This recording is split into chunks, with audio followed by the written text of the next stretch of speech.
রাধে রাধে সবাইকে। সবাই কেমন আছো? আশা করি সবাই ভালো আছো, আমিও ভালো আছি। আজকে সকালেই চলে এসেছি সবজির জমিতে। তো দেখো আমি কি কি সবজি তুলছি। এটাকে আমরা কুন্দল বলি। তো তোমরা কি বলে জানো আমাকে জানাবে।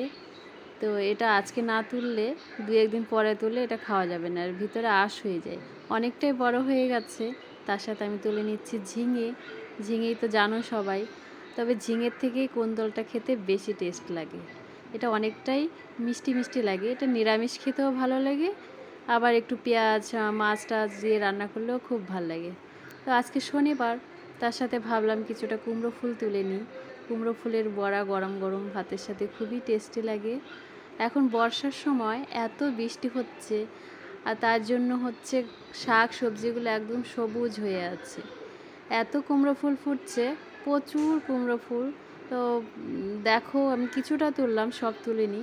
দেখো আমি কি কি সবজি তুললাম। আজকের মতো এইটুকুই। এরপরে দেখা হচ্ছে নেক্সট ভিডিওতে। টাটা।